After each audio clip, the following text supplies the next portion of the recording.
અભય થઈને નિષ્પક્ષતાથી નિરપેક્ષ રીતે વાસ્તવિકતાનો અરીસો રૂપી સચોટ માહિતી લાવતો સત્યની સાથે અભય ટાઈમ્સ। સુરત મહાનગરપાલિકાની સિટી બસ રૂટ નંબર 207 ચોકથી વૈષ્ણોદેવી ટાઉનશીપને સુડા સંસ્કૃતિ આવાસ સુધી લંબાવવામાં આવ્યું હોય, જેનું ફ્લેગ ઓફ શનિવારે સવારે ધારાસભ્ય પુણેશભાઈ મોદી અને જાહેર પરિવહન સમિતિના ચેરમેન સોમનાથ મરાઠેના હસ્તે કરાયું હતું।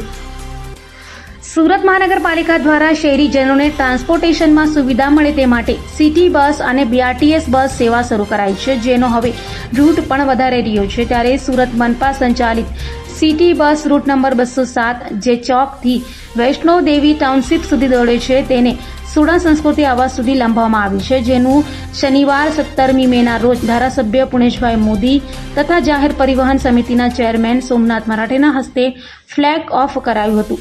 તો આ સમયે અનેક મહાનુભાવો સહિતનાઓ હાજર રહ્યા હતા।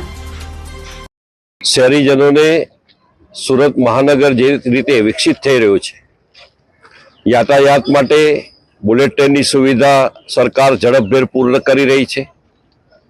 મેટ્રો ટ્રેન પણ ઝડપભેર કાર્યવાહી થઈ રહી છે। અનેક પ્રકારની ટ્રેનોમાં સુવિધા આપવામાં આવી રહી છે। ગુજરાતની બહાર જવું હોય તો यहाँ ડોમેસ્ટિક એરપોર્ટ હતું, હવે ઇન્ટરનેશનલ એરપોર્ટ પણ બની ગયું છે। દેશ અને દુનિયામાં જઈ શકાય એ કનેક્ટિવિટી સુરતને મળી છે એરપોર્ટના માધ્યમથી।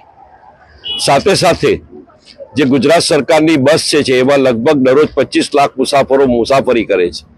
એ જ રીતે મહાનગરમાં પણ બીઆરટીએસ સિટી લિંક દ્વારા શહેરનો ચારે બાજુ જે વિકાસ છે એ વિકાસમાં લોકોને એના ફળ ચાખવા મળે।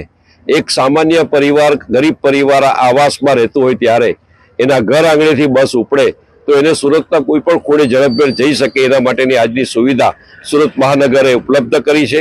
ત્યારે આ બીઆરટીએસના ચેરમેન શ્રી સોમનાથભાઈ મરાઠે એમણે ખૂબ ઝડપભેર નિર્ણય લીધો, ખૂબ ઝડપથી આ કાર્યવાહી કરી। એમને ખૂબ ખૂબ અભિનંદન પાઠવું છું, એમના કામને બિરદાવું છું। અને ઝડપથી આપ જોઈ શકો છો કે આજે એક બસનો શુભારંભ થયો છે। આ નવા વિસ્તારને મહાનગરોમાં એકબીજા વિસ્તારને જોડતું આ બસ એ આપણે સૌને એક ટાટરે બાંધવાનો પ્રયત્ન થઈ રહ્યો છે, ત્યારે આપ સર્વેને અભિનંદન પાઠવું છું।